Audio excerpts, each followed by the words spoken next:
నమస్తే, welcome to happy life. ఇవాళ happy లైఫ్లో మన టాపిక్ డయాబెటిస్ మెలిటస్. ఇదే విషయంపై మనతో మాట్లాడడానికి డాక్టర్ ఆరిఫ్ అహ్మద్ ఫారూఖీ గారు మనతో పాటు ఉన్నారు, consultant physician and diabetologist. So వీరితో మాట్లాడే ముందు ల్యాండ్మార్క్ హాస్పిటల్ గురించి మనకు వివరించడానికి chief orthopaedic and joint replacement surgeon doctor K Sudheer Reddy గారు మనతో పాటు ఉన్నారు. సో ల్యాండ్మార్క్ హాస్పిటల్ గురించి వారి మాటలను విందాం. At the same time landmark hospital గురించి ఒక చిన్న ఏవి కూడా చూద్దాం. ప్రపంచంలోనే అత్యున్నత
నిజాంపేట క్రాస్ రోడ్స్ కూకట్పల్లి హైదరాబాద్లో ఉంటుంది. ఇది ఎస్టాబ్లిష్ చేసింది కూడా ఏ ఉద్దేశంతో చేశామంటే, ఇది చేసింది మేము కొందరము లండన్లో యూకేలో చాలా సంవత్సరాలు ట్రైనింగ్ అయిన తర్వాత చేసాం. అక్కడ పనిచేసేటప్పుడు మేము చూసింది ఏమంటే, మనకు హై క్వాలిటీ ట్రీట్మెంట్ కానీ ఎక్సలెన్స్ ఇన్ హెల్త్ కేర్ అందివ్వాలంటే మరీ ఎక్కువగా డబ్బు ఖర్చు అవసరం లేదు. But more important training, quality systems follow అయ్యి ఆ excellence in medical care achieve చేయగలమని అనిపించింది. దానివలన అదేవిధంగా వెస్టర్న్ కంట్రీస్లో యూకేలో కానీ యూఎస్లో కానీ ఎలా ఉందో అంత క్వాలిటీ ఆఫ్ సర్జరీస్ను, అంత క్వాలిటీ ఆఫ్ ట్రీట్మెంట్ను, హెల్త్ కేర్ను అందించేదానికి ఉద్దేశంతో, అదే సమయంలో మన ఇండియాకు సరిపోయే విధానంగా తక్కువ ఖర్చులు అందించే ఉద్దేశంతో ఏర్పడించబడింది ఇది. సో ఈ హాస్పిటల్లో ఇప్పటి వరకు కూడా మా రికార్డ్ ఏమంటే, it is hospital with one of the lowest infection rate and one of the lowest complication rate. కొన్ని విభాగాల్లో లైక్ నీ రీప్లేస్మెంట్ సర్జరీస్లో one of the most successful hospital ఇది. ఈ మధ్యనే మాకు national accreditation board of hospitals అంటే NABH అంటాము, NABH accreditation కూడా వచ్చింది. NABH అక్రిడిటేషన్ అంటే ఎంతో హై స్టాండర్డ్స్ ఉండాలి, ఫారిన్ మాదిరిగానే ఆ విధంగా స్టాండర్డ్స్ మెయింటైన్ చేసిన హాస్పిటల్స్కు ఎంతో విధంగా దాన్ని అనలైజ్ చేసి ఆ తర్వాత అక్రిడిటేషన్ వస్తుంది. సో ఆ విధంగా పాలసీలు కానీ, క్వాలిటీ కానీ, పేషెంట్ సేఫ్టీ విషయంలో కానీ, ఎక్సలెన్స్ ఇన్ హెల్త్ కేర్లో కానీ మెయింటైన్ చేయగలుగుతున్నాం. కాబట్టి మేము NABH సాధించిన ఒక కొద్ది హాస్పిటల్స్లో మేము కూడా ఒకరమైనాం. మా హాస్పిటల్ మెయిన్ ప్రిన్సిపల్స్ 3 ప్రిన్సిపల్స్. ఒకటి ఎక్సలెన్స్ ఇన్ హెల్త్ కేర్, అంటే హయ్యెస్ట్ క్వాలిటీ అందివ్వాలి. సెకండ్ ఎథికల్, ఓన్లీ ఏది correct treatment, patient comes first, పేషెంట్ని దృష్టిలో పెట్టుకొని ఓన్లీ ఏది అవసరమో అది మాత్రమే ఇవ్వాలి. థర్డ్ ఎకనామికల్, అంటే వీలైనంత వరకు ఇంత హై క్వాలిటీ ట్రీట్మెంట్ కూడా మన ఇండియన్ పరిస్థితులను దృష్టిలో పెట్టుకుని వీలైనంత ఎకనామికల్గా తక్కువ కాస్ట్లో అందివ్వాలి. So excellence, ethical and economical, this is our motto. ఉన్నత ప్రమాణాలతోనే అభివృద్ధి చెందిన దేశాల్లోని హాస్పిటల్స్ ల్యాండ్ మార్క్ గా నిలిచాయి. అదే హై కాంపిటెన్సీని హైదరాబాద్లోని ల్యాండ్ మార్క్ హాస్పిటల్స్ లో అమలు జరుపుతున్నారు.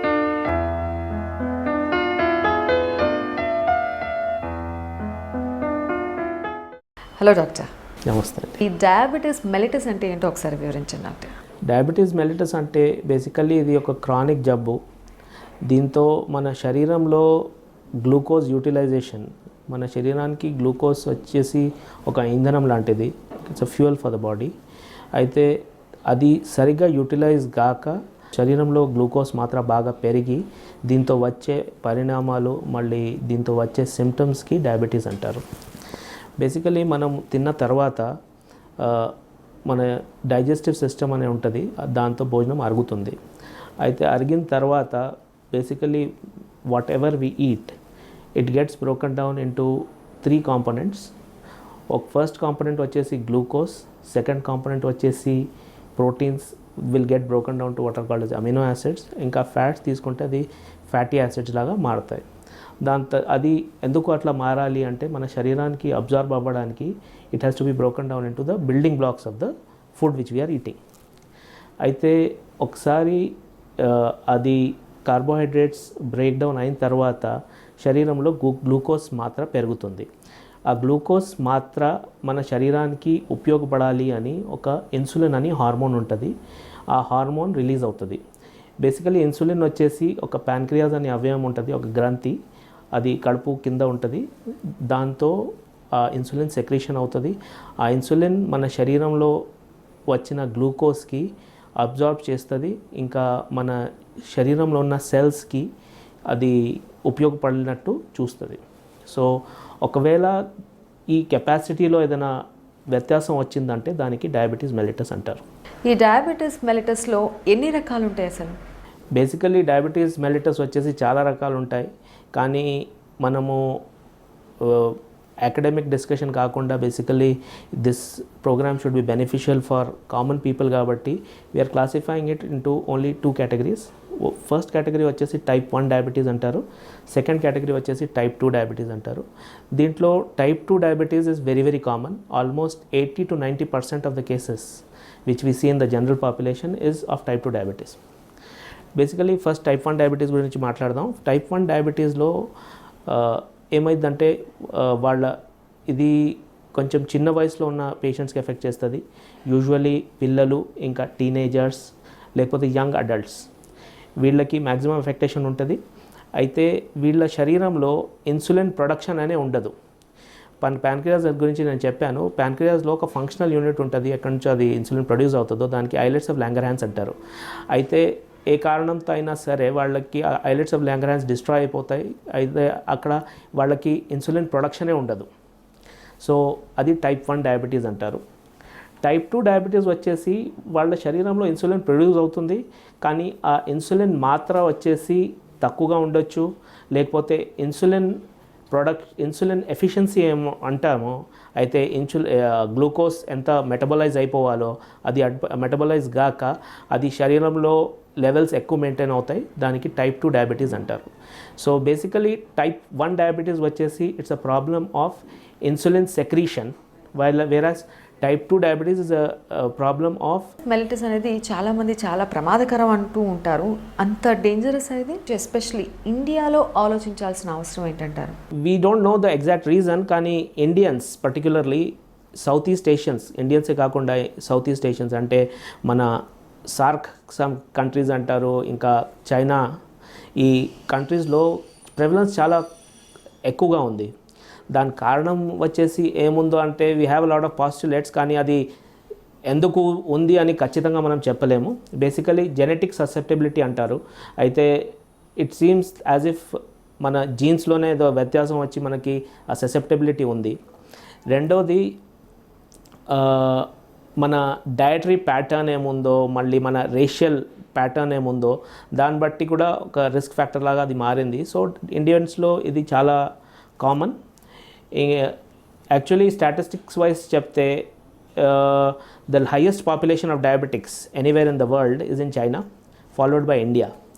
ఇంకా by 2020 that is the statistic which has come out, we may actually overtake China in terms of the number of people affected with diabetes.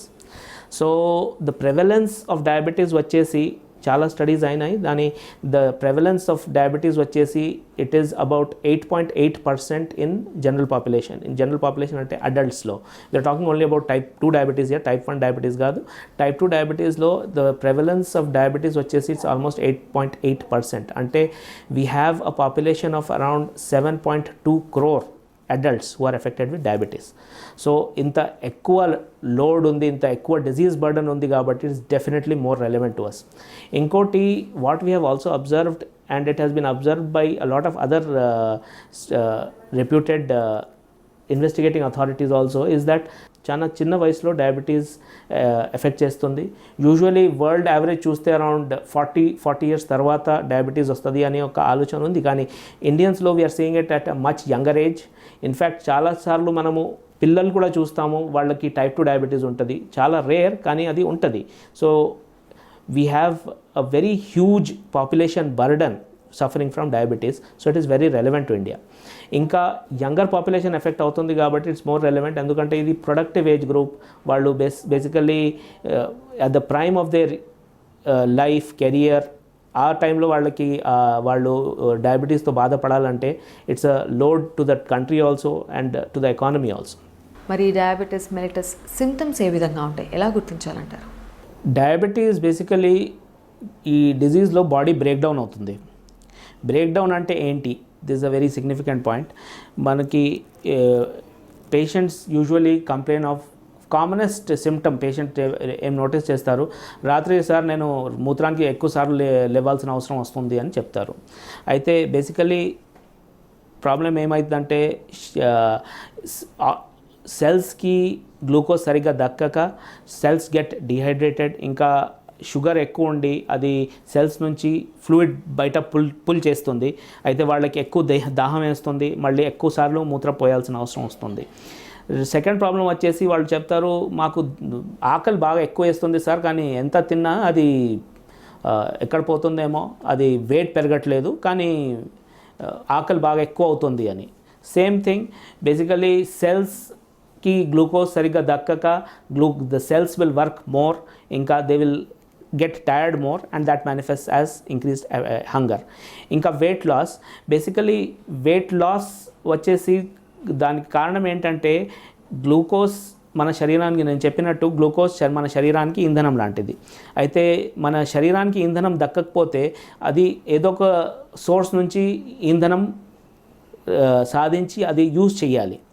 అయితే డయాబెటీస్లో ఏమవుతుందంటే అన్హెల్తీగా ఫ్యాట్ బర్న్ అవ్వడం, అన్హెల్తీగా ప్రోటీన్ బర్న్ అవ్వడం, protein అంటే muscle burn అవ్వడం, అది అవుతుంది. దాంతో weight loss అవుతుంది. అయితే ఆ వెయిట్ లాస్ మంచిది కాదు. ఆ weight loss is a very significant symptom in terms of what are called as hyperosmolar effects. Hyperosmolar effects అంటారు. అయితే ఎవరికైనా ర్యాపిడ్లీ వెయిట్ లాస్ అవుతుంది అంటే ఖచ్చితంగా వాళ్ళు వెళ్ళి ఒకసారి షుగర్ చెక్ చేయించుకొని డాక్టర్ దగ్గర వెళ్ళాలి. సిమ్టమ్స్ మనకి తెలిసినప్పుడు కూడా దీన్ని ఎలా డయాగ్నోస్ చేయాలంటారు, ఎలా కనిపెట్టాలంటారు? అది చాలా important point. Basically diabetes diagnose చేయడానికి మన దగ్గర there are 4 methods. First method వచ్చేసి ఎక్కడైనా అవైలబుల్ ఉన్న మెథడ్, మోస్ట్ ఇప్పుడు కూడా ఫార్మసీస్లో కూడా అవైలబుల్ ఉంది. బేసికలీ ర్యాండమ్ బ్లడ్ షుగర్ అంటారు. అయితే షుగర్ చెక్ చేయడం. ఆ షుగర్ ఏముందో ఆ షుగర్కి భోజనంతో ఏం సంబంధం లేదు. ఎప్పుడైనా వెళ్ళి ఏ టైం అయినా సరే వెళ్ళి షుగర్ చెక్ చేయిస్తే అది ఒకవేళ 200 కన్నా ఎక్కువ ఉంది, దాంతోపాటు పేషెంట్కి సిమ్టమ్స్ వస్తున్నాయి. సిమ్టమ్స్ అంటే నేను ఇప్పుడే వివరించిన సిమ్టమ్స్ ఏమేమి ఉన్నాయో ఆ సిమ్టమ్స్లో ఏదైనా సిమ్టమ్ ఉందంటే అది డయాబెటీస్ ఉన్నట్టు. అయితే దానికి ఫర్దర్ మనము టెస్ట్ చేయాల్సిన అవసరం వస్తుంది. అయితే ఇది స్క్రీనింగ్ టెస్ట్ అంటాము. అయితే స్క్రీనింగ్ టెస్ట్ లాగా ఈ ర్యాండమ్ బ్లడ్ షుగర్ అనేది పనిచేస్తుంది. సెకండ్ మెథడ్ వచ్చేసి ఎవరికైనా షుగర్ చెక్ చేస్తే ఫాస్టింగ్ షుగర్ అంటే రాత్రి పండుకొని తిన్న తర్వాత రాత్రి పండుకొని పొద్దున్న లేచి ఏం తినకుండా షుగర్ శాంపుల్ ఇవ్వడం. అయితే దీంట్లో మ్యాండేటరీ ఏంటంటే around 6 to 8 hours of fasting. 6 to 8 hours of fasting తర్వాత వెళ్ళి షుగర్ శాంపుల్ ఇస్తే ఆ షుగర్ శాంపుల్, దానికి ఫాస్టింగ్ బ్లడ్ శాంపుల్ అంటారు. ఆ ఫాస్టింగ్ బ్లడ్ శాంపుల్ ఒకవేళ 126 లేకపోతే 126 కన్నా ఎక్కువ ఉంటే అది డయాబెటీస్. థర్డ్ మెథడ్ వచ్చేసి HbA1c లేకపోతే గ్లైఆక్సిలేటెడ్ హిమోగ్లోబిన్ లేకపోతే గ్లైకేటెడ్ హిమోగ్లోబిన్ అంటాం. అయితే ఈ టెస్ట్ వచ్చేసి this is the average of last 3 months sugar. అయితే ఒకవేళ ఆ HbA1c చేసాము, అది 6.5% కన్నా ఎక్కువ ఉందంటే షుగర్ ఉన్నట్టు. అయితే this a very effective test. ఇది మనకి బేసికలీ వచ్చిన ఒక చాలా కన్వీనియంట్ టెస్ట్. ఎందుకంటే ఈ HbA1c టెస్ట్ ఏముంటుందో దీనికి it is unrelated to food. మీరు ఎప్పుడైనా వెళ్ళి ఇవ్వచ్చు. ఇంకా అది ఒక సింపుల్ టెస్ట్తో మీ షుగర్ కంట్రోల్ ఎట్లా ఉందని తెలిసిపోతుంది. సో ఒకవేళ అది హిమోగ్లోబిన్ HbA1c ఎక్కువ ఉంది అంటే we can actually correlate with what the average sugar is. అయితే అది కోరిలేట్ చేసి we can always advise the patient for the treatment. The fourth method is what is called as glucose tolerance test. ఈ glucose tolerance test అనే టెస్ట్లో ఏం చేస్తారంటే 100 grams glucose first ఒక fasting sample draw చేసుకుంటారు. ఫాస్టింగ్ బ్లడ్ శాంపుల్ డ్రా చేసుకున్న తర్వాత పేషెంట్కి 100 grams గ్లూకోజ్ నీళ్ళలో కలిపి తాపిస్తారు. తాపించిన తర్వాత 2 hours మళ్ళీ ఒక శాంపుల్ తీసుకుంటారు. ఆ శాంపుల్లో షుగర్ 200 కన్నా ఎక్కువ ఉందంటే డయాబెటీస్ ఉన్నట్టు. డయాబెటీస్ మెలిటస్ అనేది ఎవరెవరికి ఎక్కువగా వచ్చే అవకాశం కనిపిస్తుంది? బేసికలీ దీనికి risk factors for developing diabetes mellitus అంటాము. అయితే ఈ రిస్క్ ఫ్యాక్టర్స్ వచ్చేసి there are 2 types of risk factors. Modifiable risk factors ఇంకా నాన్ మాడిఫైయబుల్ రిస్క్ ఫ్యాక్టర్స్. ఇప్పుడు first non modifiable risk factors అంటే ఫ్యామిలీ హిస్టరీ. అయితే ఎవరికైనా ఫ్యామిలీలో డయాబెటీస్ ఉంది, వాళ్ళ పేరెంట్స్కి లేకపోతే అన్నదమ్ములకి అక్క చెల్లెలకి, అయితే వాళ్ళకి డయాబెటీస్ వచ్చే అవకాశం ఎక్కువ. అయితే రెగ్యులర్గా వీళ్ళు షుగర్ చెక్ చేస్తూ రెగ్యులర్గా వీళ్ళు షుగర్ మానిటర్ చేస్తూ ఉండాలి. దాంతో షుగర్ వస్తే అది తొందరగా డయాగ్నోజ్ అయిపోతుంది. మళ్ళీ దానికి మనం త్వరగా చర్యలు తీసుకోవచ్చు. నెక్స్ట్ వచ్చేసి రేస్ అంటే నేను చెప్పినట్టు we Asians, south east Asians, Indians are particularly prone to develop diabetes. అయితే దాని గురించి మనం ఏం చేయలేము, ఇక్కడ పుట్టాం కాబట్టి అది ఒక రిస్క్ ఫ్యాక్టర్ లాగా మారింది. కానీ that is a non modifiable risk factor. Modifiable risk factors అంటే వెయిట్ ఎక్కువ ఉండటం, ఇది చాలా important risk factor for developing diabetes mellitus. Second common కారణం వచ్చేసి lack of physical activity, exercise చేయకపోవడం, ప్రతిదానికి train to use facilities, walk చేయకపోవడం, రెగ్యులర్ ఎక్సర్సైజ్ చేయకపోవడం, ఇంకా ఒకే చోట కూర్చొని ఉండిపోవడం. These are significant risk factors for developing diabetes. Third problem వచ్చేసి డయట్ ఈ unhealthy diet, increased carbohydrate load అంటాము. అయితే ఆ increased carbohydrate load, increased glucose load, ఒకేసారి చాలా గ్లూకోజ్ ఉన్న లేకపోతే చాలా కార్బోహైడ్రేట్ ఉన్న ఫుడ్స్ తీసుకోవడం, ఇది ఒక risk factor. So pre diabetes కూడా అంటూ ఉంటారు. అంటే దానికి డయాబెటీస్ మెలిటస్కి ప్రీ డయాబెటీస్కి ఉన్నటువంటి డిఫరెన్స్ ఏంటి? What is exactly pre diabetes doctor? Pre diabetes ఇది చాలా ఇంపార్టెంట్ పాయింట్. ఇంకా ఇది చాలా రెలవెంట్ పాయింట్ కూడా. ఎందుకంటే ఇది డయాబెటీస్ డిజీజ్లో ఒక స్టేజ్. దేంట్లో మనము యాక్చువల్లీ ఇది రివర్స్ చేసే అవకాశం కూడా ఉంటుంది. ప్రీ డయాబెటీస్ వచ్చేసి ఇది డయాగ్నోస్ చేయడానికి again 3 methods are there. First method వచ్చేసి అదే fasting blood sugar. Fasting blood sugar 126 ఉన్నా లేకపోతే 126 కన్నా ఎక్కువ ఉంటే అది ఫుల్ ఫ్లెజ్ డయాబెటీస్. కానీ 110 నుంచి 126 అంటే 110 నుంచి 125 దాకా ఉన్న దానికి ప్రీ డయాబెటీస్ అంటారు. ఇది ప్రీ డయాబెటీస్ యాక్చువల్లీ ఇది పాత టర్మ్. దీనికి ఇప్పుడు ప్రస్తుతానికి we call it impaired fasting glucose లేకపోతే ఇంపేర్డ్ గ్లూకోజ్ టాలరెన్స్. ఇది బేసికలీ ఫాస్టింగ్ షుగర్ ఒకవేళ 110 నుంచి 125 మధ్యలో ఉన్న దానికి we call it pre diabetes or impaired fasting glucose. Second criteria వచ్చేసి అదే HbA1c. If the HbA1c is between 5.5 and 6.5 అంటే 6.5 కన్నా తక్కువ ఉంది కానీ 5.5 కన్నా ఎక్కువ ఉందంటే that is also signifier of pre diabetes or impaired fasting glucose. Third thing వచ్చేసి again same thing oral glucose tolerance test గురించి మాట్లాడాము. ఆ ఓరల్ గ్లూకోజ్ టాలరెన్స్ టెస్ట్ వచ్చేసి if the second hour 2 hours post glucose sugar is between 140 and 199. 140 కన్నా ఎక్కువ ఉంది, 199 కన్నా తక్కువ ఉండి లేకపోతే 199 ఉందంటే దానికి ఇంపేర్డ్ ఫాస్టింగ్ గ్లూకోజ్ లేకపోతే ప్రీ డయాబెటీస్ అంటారు. అయితే వెరీ వెరీ ఇంపార్టెంట్ పాయింట్ ఇక్కడ ఏంటంటే why should we be worried and why should we be careful about pre diabetes. అయితే రూల్ ఆఫ్ థర్డ్స్ అంటారు. అయితే రూల్ ఆఫ్ థర్డ్స్ అంటే 1/3 patients will go on to develop full blown diabetes. ఇంకా second 1/3 వచ్చేసి they will remain as pre diabetes all their life. Third category, third 1/3 వచ్చేసి they may not manifest with any other disease, ఇంకా వాళ్ళ pre diabetes state కూడా settle అయిపోతుంది. అయితే ఈ స్టేజ్లో ఎవరికైనా మనము స్క్రీన్ చేసి if you are able to confirm pre diabetes, అయితే ఇక్కడ లైఫ్ స్టైల్ మోడిఫికేషన్ అంటారు. Lifestyle modification will talk about it later, కానీ lifestyle modification will be very very effective. ఇంకా వాళ్ళు కొంచెం ఆహారం గురించి శ్రద్ధ, ఇంకా ఎక్సర్సైజ్ గురించి శ్రద్ధ చేసుకొని మళ్ళీ ఏదైనా స్ట్రెస్, ఏదైనా ఇంకా నాన్ మోడిఫైబుల్ రిస్క్ ఫ్యాక్టర్స్ ఏదైనా ఉంటే వాళ్ళు దాని గురించి if they are able to take care of it, they may not develop diabetes and they may actually go in to the second or third 1/3 which is almost like non diabetic state only. మరి దీనికి treatments అనేవి ఎలా ఉంటాయి? దీనిలో ఏమైనా డిఫరెంట్గా మనకి treatments అందుబాటులో ఉన్నాయా ల్యాండ్మార్క్లో ఎస్పెషల్లీ? డయాబెటీస్ మెలిటస్కి ది ట్రీట్మెంట్ వచ్చేసి బేసికలీ దీంట్లో 3 స్తంభాలు ఉన్నాయి, 3 పిల్లర్స్. ఫస్ట్ పిల్లర్ వచ్చేసి ఆహారం, సెకండ్ పిల్లర్ వచ్చేసి ఎక్సర్సైజ్, థర్డ్ పిల్లర్ వచ్చేసి ట్రీట్మెంట్, ఫార్మకలాజికల్ ట్రీట్మెంట్ అంటే ఔషధులతో లేకపోతే ఇన్సులిన్తో ట్రీట్మెంట్ ఇవ్వడం. ఆహారంలో ఇది చాలా ఇంపార్టెంట్. ఇంకా ఆహారంలో actually it is nothing new. Basically ఒక హెల్తీ ఈటింగ్ ప్యాటర్న్ డెవలప్ చేయాలి. అయితే హెల్తీ ఈటింగ్ ప్యాటర్న్లో ఫస్ట్ అండ్ మోస్ట్ ఇంపార్టెంట్లీ ఒకేసారి కడుపు నిండా తినకూడదు. ప్రతి 2 అవర్స్కి కొంచెం కొంచెం తింటూ ఉండాలి. ఎప్పుడు కడుపు ఫుల్ ఉండొద్దు, ఇంకా ఎప్పుడు కడుపు కంప్లీట్గా ఖాళీ ఉండకూడదు. అయితే ప్రతి 2 అవర్స్కి కొంచెం కొంచెం తింటూ ఉండాలి. అయితే మీల్ స్ప్లిట్ చేస్తే ఒకేసారి కార్బోహైడ్రేట్ లోడ్ చాలా ఎక్కువ పడకుండా it will get split into 2 or 3 portions. రెండోది వచ్చేసి రైస్, మన బేసికలీ రైస్ ఈటర్స్ కాబట్టి రైస్ క్వాంటిటీ తగ్గించడం. And best time to eat rice is మధ్యాహ్నం రైస్ తినడం. ఇంకా రైస్ తిన్న తర్వాత పండుకోకూడదు.